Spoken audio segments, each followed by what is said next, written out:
واقعی کربلا جو کہ شروع ہے، واقعی کربلا کی قسط نمبر 25 کل آپ تک پہنچی، آج قسط نمبر 26 کا آغاز کریں گے۔ ہم پہنچے ہیں سفر کربلا پر، امام علی مقام کا سفر کربلا ہے، اور آپ اپنے ساتھیوں کو واپس سے آنے کا حکم فرماتے ہیں، لیکن وہ اپنی جانیں آپ پر قربان کرنے کے شیدائی ہوتے ہیں۔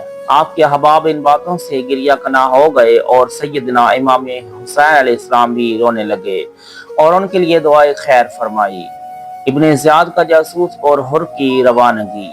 روایت آئی ہے کہ ابن زیاد نے ایک جاسوس مکہ معظمہ میں بھیج رکھا تھا کہ جب امام حسین مکہ معظمہ سے کوفہ کی طرف روانہ ہوں مجھے اطلاع کر دینا۔ اس روز اس کا جاسوس اس کے پہنچا اور اس سے بتایا کہ امام حسین علیہ السلام کو مکہ معظمہ سے روانہ ہوئے 16 روز ہو چکے ہیں اور آج وہ قبیلہ بنی اقربہ میں ٹھہرے ہوئے ہیں۔ ابن زیاد نے یہ بات سنی تو حر بن یزید ریاحی کو 1000 سوار دے کر بھیج دیا کہ امام حسین علیہ السلام کو کوفہ میں لے آئے اور انہیں کسی اور طرف نہ جانے دے۔ حر نے صحرا کے راستے کی ناکہ بندی کر دی اور امام حسین علیہ السلام کو تلاش کرنے لگا۔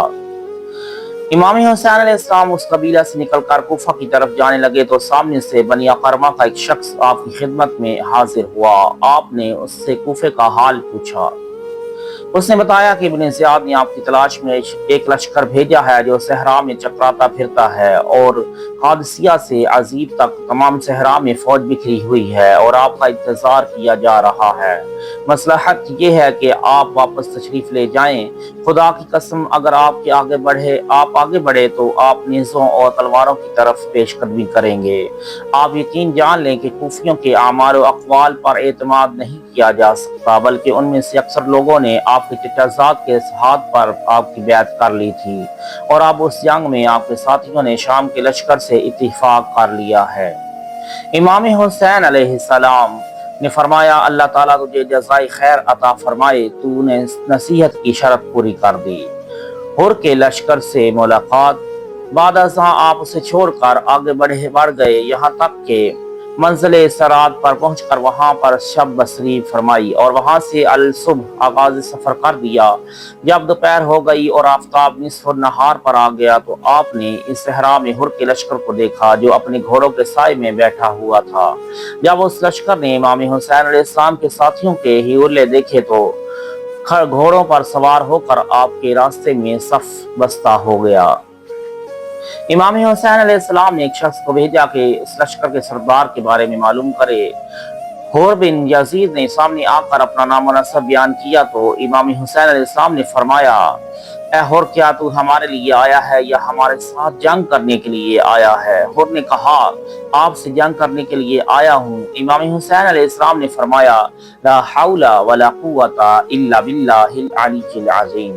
پھر فرمایا اے حر تیرا کیا خیال ہے؟ حر نے کہا مجھے ابن زیاد نے بھیجا ہے کہ آپ کو نہ تو واپس سے آنے دوں اور نہ ہی کسی اور طرف جانے دوں، بلکہ آپ کے ساتھ رہتے ہوئے کوفہ کے دروازہ تک لے جاؤں۔ امام علی مقام علیہ السلام نے دیکھا تو ظہر کی نماز کا وقت ہو چکا تھا۔ آپ نے فرمایا اے حر نماز کا وقت ہو گیا ہے، گھوڑوں سے اتر کر تو اپنے لوگوں کے ساتھ نماز ادا کر اور میں اپنے ساتھیوں کے ساتھ نماز ادا کرتا ہوں۔ حر نے عرض کی اے ابن رسول اللہ آپ آگے ہوں تاکہ دونوں لشکر آپ کے پیچھے نماز ادا کریں، کیونکہ آپ پیشوائے زمانہ اور اہل عالم کے آپ امام ہیں۔ اور امام علی مقام امام حسین علیہ السلام نے اس کے لیے دعا فرمائی اور سواری سے اتر کر ظہر کی نماز ادا فرمائی۔ پھر آپ نے کھڑے ہو کر اپنی تلوار مبارک سے ٹیک لگائی اور فصیح و بلیغ خطبہ ارشاد کرتے ہوئے فرمایا اے لوگوں میں نے اس وقت تک اس طرف کا رخ نہیں کیا جب تک پے در پہ تمہاری قاصد تمہارے پیغام اور یہ خطوط لے کر نہیں پہنچے کہ جلد از جلد ہمارے دیار میں پہنچ جائیں، کیونکہ ہمارا کوئی امام نہیں جس کی ہم اقتدا کریں۔ تم نے کہا تھا کہ اگر آپ ہمارے درمیان ہوں گے تو ہماری دنیا و آخرت کی مشکلیں آسان ہو جائیں گی اور ہماری مہمات کا انتظام ہو جائے گا۔ میں یہاں تمہارے کہنے پر آیا ہوں، اگر تم لوگ اپنے عہد و پیمان پر راسخ ہو تو اپنے وعدوں کی تجدید کرو تاکہ میں اطمینان سے تمہارے شہر میں چلوں، اور اگر تم بیعت اور اتباع پر پشیمان ہو تو اپنی انان موڑ کر جدھر چاہو چلا جاؤ۔ حور نے کہا یا امام خدا کی قسم مجھے ان خطوط کے بارے میں کچھ علم نہیں۔ امام علی مقام علیہ السلام نے فرمایا تمہارے لشکر میں وہ لوگ موجود ہیں جنہوں نے میرے نام خط لکھے تھے۔ پھر آپ نے وہ خطوط لانے کا حکم دیا۔ چنانچہ جب انہیں پڑھا گیا تو ان میں سے بعض لوگوں نے خجالت و شرمندگی سے اپنی گردنیں جھکا لی اور خاموش ہو گئے۔ ابن زیاد کا خط حر کے نام۔ بعد ازاں امام علی مقام علیہ السلام نے اٹھ کر عصر کی نماز کی جماعت کرائی تو اچانک ایک شتر سوار حر کے نام ابن زیاد کا مکتوب لے کر آ گیا، جس کا مضمون یہ تھا: تجھے جہاں بھی یہ خط ملے امام حسین علیہ السلام کو اس جگہ روک لے اور انہیں گھیر کر بے آب و گیاہ مقام پر لے آ۔ حر نے یہ خط پڑھ کر امام حسین علیہ السلام کی خدمت میں پیش کر دیا اور کہا آپ دیکھ لیں کہ ابن زیاد نے آپ کی گرفتاری کے سلسلہ میں کس قدر سخت حکم دیا ہے۔ اب میں حیران ہوں کہ اگر میں ایسا نہیں کرتا تو ابن زیاد کا ڈر ہے، اور اگر آپ کے ساتھ جنگ کرتا ہوں تو خدا اور رسول شرم آتی ہے۔ پھر اس نے اپنی فوج سے پوشیدہ ہو کر عرض کیا ابن رسول اللہ، اگر آپ پر تلوار اٹھاؤں تو حر کے ہاتھ کٹ جائیں، اور اگر آپ کی طرف نگاہ خیانت اٹھاؤں تو میری آنکھیں پھوٹ جائیں۔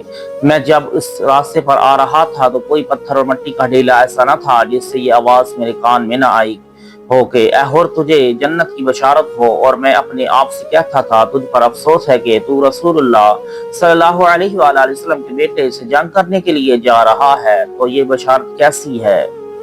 اب میرے ساتھ مخالفین کا گروہ ہے اور میرا مقصد آپ کو گرفتار کرنا نہیں، میں اس بہانہ سے اپنے لشکر کو دور رکھوں گا کہ آپ کے ساتھ پردہ نشین خواتین ہیں۔ چنانچہ جب لوگ سو جائیں تو آپ آغاز سفر کر کے جس طرف چاہیں تشریف لے جائیں۔ جب صبح کو لوگ بیدار ہوں گے تو پتہ چل جائے گا کہ آپ کس طرف جا رہے ہیں۔ میں کچھ دیر اپنے لشکر کو اس صحرا میں گھمانے پھرانے کے بعد آپ کے پاس چلے جانے کا بہانہ بنا کر واپس چلا جاؤں گا۔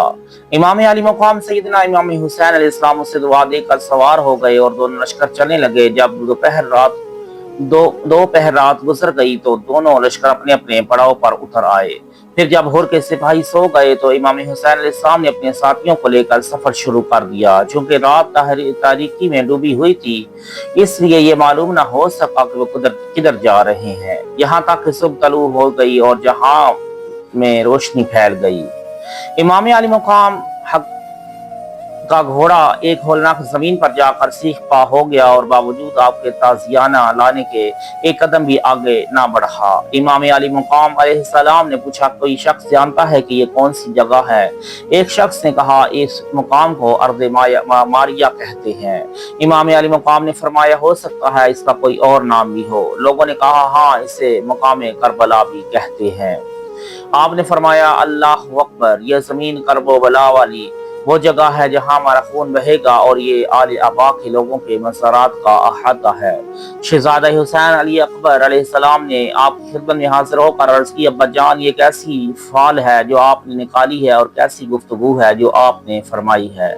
امام علی مقام سیدنا امام حسین علیہ السلام نے فرمایا اے جان پدر، میں ایک مرتبہ سفین کے سفر میں آپ کے دادا جان کے ہمراہ اس مقام پر پہنچا جسے کربلا کہتے ہیں، تو آپ کے دادا جان سواری سے اتر آئے اور میرے بھائی امام حسن علیہ السلام کی آغوش میں سر رکھ کر استراحت فرمانے لگے۔ میں آپ کے سرحانے بیٹھا ہوا تھا کہ اچانک آپ بیدار ہو کر رونے لگے۔ میرے بھائی نے کہا ابا جان آپ کو کیا ہو گیا ہے؟ آپ کے دادا جان نے فرمایا میں نے خواب میں دیکھا کہ اس صحرا میں خون کا دریا جاری ہے اور میرا حسین اس دریا میں گر کر ہاتھ پاؤں مار رہا ہے اور فریاد کر رہا ہے، مگر کوئی شخص اس کی فریاد کو نہیں پہنچتا۔ پھر آپ نے میری طرف دیکھ کر فرمایا اے ابا عبداللہ، تجھے اس صحرا میں خوفناک واقعہ پیش آنے والا ہے، اس وقت کیا کرے گا؟ میں نے کہا ابا جان میں اس وقت صبر کروں گا، اور سوائے صبر و شکوائی کے میں کیا کر سکتا ہوں؟